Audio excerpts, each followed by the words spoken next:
در جستجوی حقیقت روزنه به سوی آرامش روانی و امنیت ملی.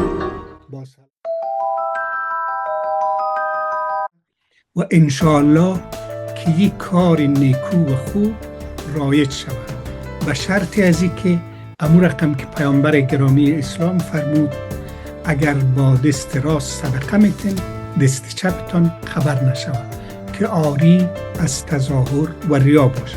در زمستان عبارت از آرد می باشه، زغال می باشه، روغن می باشه و پول نقد می باشه. چون که در تابستان زغال ضرورت نیست، با جای زغال اکثرا برنج پلوی گذاشته میشه همراه روغن و یک بوجیارد 50 کیلویی و همچنان یک مقدار پول نقد. ادای احترام میکنم به این وطندارا، به زن و مردشان. خدا قوت هموطن گرامی. امین 94 برنامه را که من برای شما یادآوری کردم در طول 6 سال گذشته به شمول برنامه‌های آموزشی رایگان هم می باشه که گفتم میتونم در هر زمستان در 4 سال گذشته ما برنامه رایگان کتابخوانی زمستانی دایر میکنیم که امسال که یعنی چند روزش مانده که بهار میشه خلاص میشه 31 شعبه در ولایت کابل، 5 شعبه در ولایت کاپیسا، 2 شعبه در بدخشان، 1 شعبه در گردیز، 1 شعبه هم در پنجشیر. رادیو کتاب متعهد به بی‌طرفی رسانه‌ای، همگام با نویسنده ها و همسو با حقیقت. به نام خدای نیکی ها و خوبی ها. رادیو کتاب از بدو تأسیس کوشش نموده تا پل بین انسان ها باشد. برای رادیو کتاب عقاید مختلف محک نیست. محک و معیار رادیو کتاب نیکوکاری است. برای نیکوکاری تعریف های زیادی میتوان بر زبان آورد، اما در وضعیت فعلی افغانستان مظلوم میتوان کسی را نیکوکار و خیر نامید که در جهت کمک نمودن گرسنگان و از تعلیم بازماندگان داخل افغانستان خود را پل بسازد و برای آنان از لندن کمک بفرستد. این کار را حاجی صاحب شفیق کوهستانی انجام میدهد با همکاری و اعانت مردمی و چند مرکز اسلامی در غرب لندن. خداوند به این مراکز اسلامی و به مردمایی که با این بزرگوار کمک میکنه خیر بده و انشاءالله که یک کار نیکو و خوب رایج شود، به شرط از این که امو رقم که پیامبر گرامی اسلام فرمود اگر با دست راست صدقه میتین دست چپتان خبر نشود که عاری از تظاهر و ریا باشد. بیننده ها خواهد گفتین که پس اگر عاری از تظاهر و ریا است چرا مصاحبه میکنی؟ این مصاحبه را من از حاجی صاحب خواهش کردم که شما بیاین به دلیل از اینکه هر کاری که انسان تبلیغ کنه او رایج میشه و اگر تبلیغات نباشه رایج نمیشه. اگر شما یک روز شنیدین که حاجی صاحب خدای نکرده تظاهر میکنه یا خودخواهی میکنه، ایشان مثل برادر خوردم است، مرا بگوین باز من جزایش میدم. حاجی صاحب یک دنیا ممنون از لطف شما که وقتتان برای رادیو کتاب دادین. شما لطف کنین از تاریخی که این کمک ها را شروع کردین، انگیزه ای که در وجودتان پیدا شد، از امون لحظه صحبت کنین. مهربان. تشکر از شما، تشکر از تمام دستاندرکارای رادیو کتاب. واقعا خدمات رضاکارانه شما همچنان کار خیر است و قابل تقدیر است. با جواب شما عرض کنم که از دقیقاً ماه اگست سال 2020 بود، از دوران که تازه خانه‌بندی های کرونا شروع شده بود و ما دست به کار شده، ما و جمعی از تیم رضاکاری که هم در لندن است و هم در کابل، تا بتانیم اعانات مردمی و چند مرکز اسلامی ساحه غرب لندن جمع آوری کنیم و به مقصد پکیج های مواد غذایی و حمایت و گسترش برنامه های آموزشی رایگان با وطن روان کنیم که کردیم و تا امین اکنون ادامه هم داره. تشکر. تشکر صاحب که تو فشرده و مفید جواب میتن. امی پکیجای مواد غذایی که بوده کم شرح بتن چی بوده؟ خدمت شما برز برسانم که از نشانی که ما کمک کار جمع‌آوری میکنیم و میفرستیم به نام گروه خیریوی صدقه و زکات است. البته یک واتساپ گروه است، یک تعداد از دوستان خیر به شمول خود شما در اون گروه تشریف دارین و یک تعداد مولای امام صاحبای مساجد و چی از وطندارای خود ما باشه، پاکستانی باشه، بنگلادیشی باشه، اونجا است.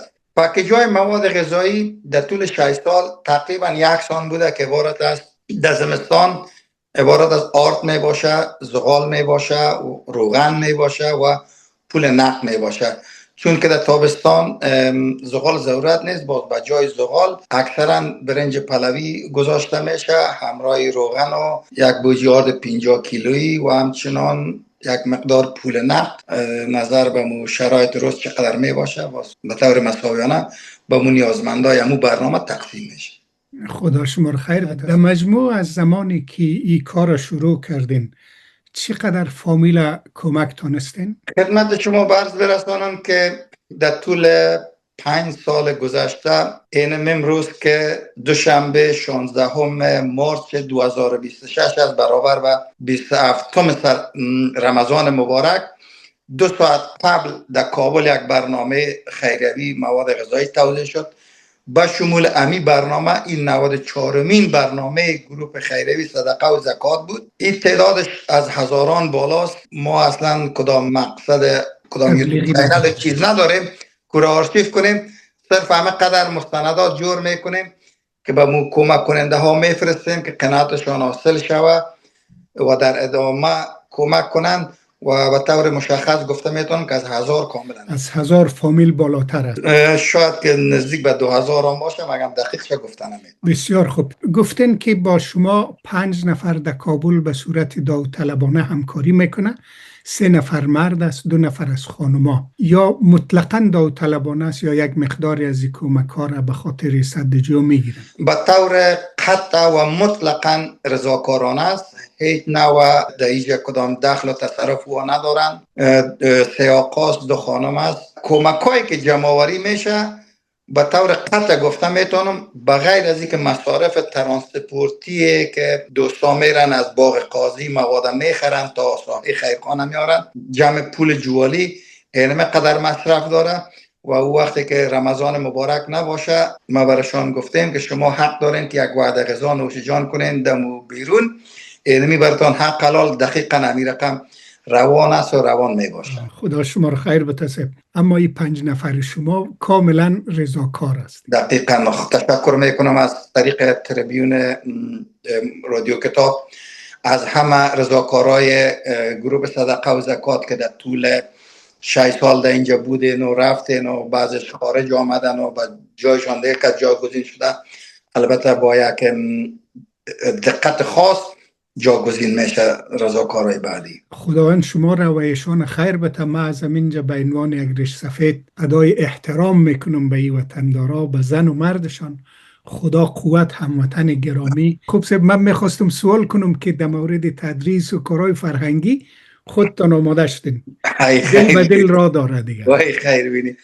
امین 94 برنامه را که من برای شما یادآوری کردم در طول 6 سال گذشته به شمول برنامه های آموزشی رایگان هم می باشه که گفتم میتونم در هر زمستان در 4 سال گذشته ما برنامه رایگان کتابخوانی زمستانی دایر میکنیم که امسال که یعنی چند روزش مانده که بهار میشه خلاص میشه 31 شعبه در ولایت کابل، 5 شعبه در ولایت کاپیسا، 2 شعبه در بدخشان، 1 شعبه در گردیز، 1 شعبه هم در پنجشیر توسط استادای رضاکار چی در خانه هایشان چی در مساجد قریه دخترکا و بچه ها و جوان و نوجوان اونجا می آین ادبیات میخونن، اساسات اسلامی، ریاضی، انگلیسی، در بعض شعبات استادا کامپیوتر هم تدریس کردن. امسال 745 کودک برشان خدمات آموزشی رایگان ارائه شد و 3 روز بعد این برنامه ختم میشه. و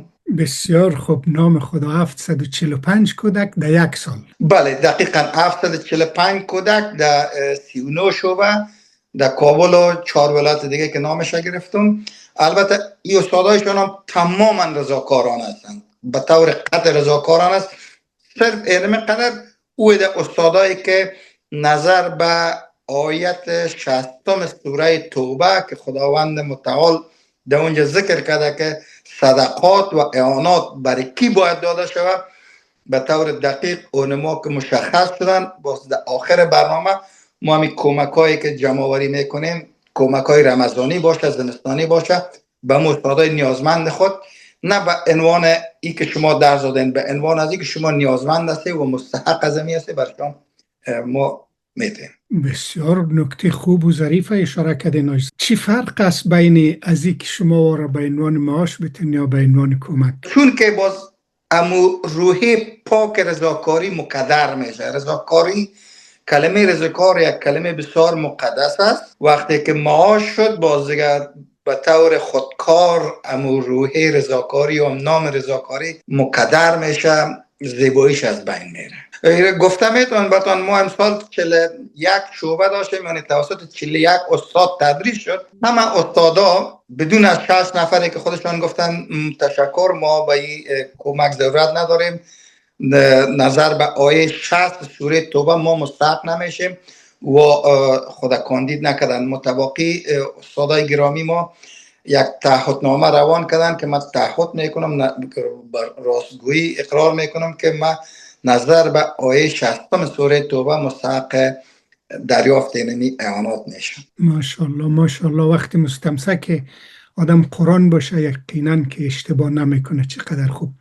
حاجی صاحب بزرگوار، خیلی عالی بود. اگر در آینده ها خواستین که از این مکاتب فیلم را یا جریان تدریس یا از شاگردایی که بسیار استعداد داره چیزی از رادیو کتاب پخش و رادیو کتاب کاملا در خدمت شماست. دقیقاً به طور قطع که این کار میشه. تشکر از اینکه پیشنهاد برای ما دادی. همیشه ما در خدمت میمونیم. امور رقم که شما اشاره کردین کارهای رادیو کتاب هم داوطلبانه است. هی کوشش میکنم که برنامه های ما مسالمت آمیز باشه. بله. منفعتش برای کل مردم افغانستان برسه. ما شخصا شاهد هستم، میبینم. تشکر. شما بزرگوار هستین. برنامه ما خیلی مختصر و مفید بود. شما اگر چیزی فراموشتان شده بگوین سه.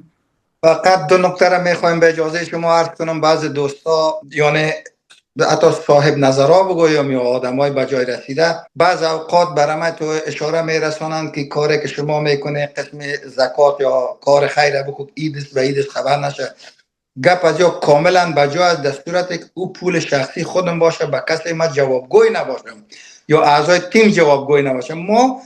ما شخصا خودم و همراه تیم رضاکار یک پولی هستیم بین خیر و بین نیازمند. اینجا سخت امانتدار هستیم.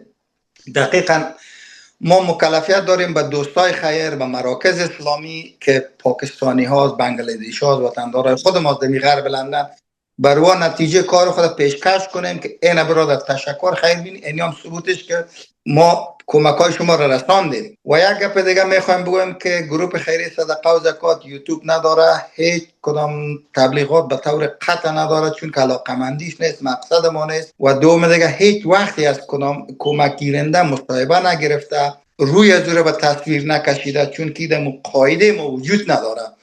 اگر به طور اشتباهی بعضی اوقات یک نیم رخ یک کسی آمده باشه، به طور قطع و قصدی نیست. و همیشه ما کوشش میکنیم که صورتهای نیازمندا را بپوشانیم و حتی رضاکارای ما با خود ماسک میارند. برنامه ها بس دختر خانم ها نیازمند برشان ماسک تعارف میکنن که شما لطفا ماسک بزنین که مبادا کمره دور بخوره رخ شما بیاد. تشکر. اما گفتنی ها گفته شد و به سلامت باشید. چه خوش است آن نگاری که سخن نگفته باشی به سخن رسیده باشد. خداوند شما را خیر به حاجی صاحب که هم کار خیر میکنین هم کوشش میکنین. کار خیر هم متاسفانه در افغانستان هم رقم که شما اشاره کردین از کانال اصلی منحرف شده، هم کوشش میکنین که او کار به مو کانال اصلی بندازین. وقتی خود ما خیر میکنیم که بگوییم خب زیهی بدی، زیهی حماقت، ولی واسطه بین مردم خیر و کسایی که نیازمند کمک است میشیم طبعا باید بگوییم. رادیو کتاب تمام پرسنلش افتخار میکنه که به یک آدم خیر مصاحبه کرده که او میخواه کار به درستی و نیکی انجام بده. مخاطبای گرامی که برنامه را میبینین، رادیو کتاب متعلق به شما نیست هست، ما معتقد به انسانیت هستیم. در رادیو کتاب هیچ باوری حاکم نیست جز اکرام و عزت انسان. تمام برنامه های رادیو کتاب تلاش میکنه راهی به سوی صلح، آشتی و زندگی باهمی باشه. در افغانستان نفاقهای گوناگون آمده. ما معتقد هستیم هر نفاقی تحت هر عنوانی که باشه، ایدئولوژیک، نژادی، مذهبی، زبانی، به ضرر افغانستان است. وقتی به ضرر افغانستان بود، به ضرر تمام ساکنین افغانستان است. از هر ایل و تباری که هستین تشریف بیارین، از این شبکه استفاده کنین تا بتانیم نیکویی و نیکی را انجام بدیم. آقای صاحب، یک دنیا تشکر. تشکر از شما. قلبا تشکری میکنم از دستاندرکارای رادیو کتاب، به خصوص شما، از تمام وطندارای گرامی. ناگفته نمونه که حق هموطنای اهل حنود خدا به جای کنیم که او همیشه دمی چند نفرش کمک کردین از طول 6 سال. تشکری میکنم از قاری صاحب عبدالوکیل، همیشه لطف میکنم ما را اجازه میتن که اینجا اعانه جمع کنیم. تشکری میکنم از حیات فاوندیشن که همیشه ماشین بانکی خود در اختیار ما قرار میده، چون که 90% مردم توسط کارت پول میپردازن. تشکری میکنم از دوستای خیر خود، تمام هموطنای مقیم بریتانیا، خارج بریتانیا که به هر شکل ممکن در طول 6 سال گذشته تا امروز برنامه‌های آموزش رایگان، برنامه‌های خیریه را حمایت کردین. بالای بنده حقیر فقیر اعتماد میکنن.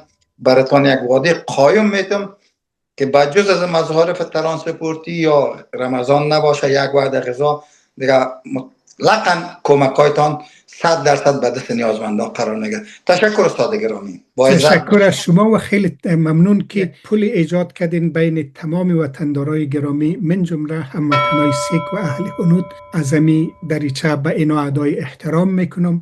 میگم در امثالای شما، معابد شما در سوتال افتخار همه وطنداران است. با عزت و سرفراز باشید. به سلامت باشید. سلام علیکم. ادبستان، یادآور آداب گفتار و نوشتار درست. درس‌های مختصری از دریای بیکران ادب فارسی و زودی از رادیو کتاب.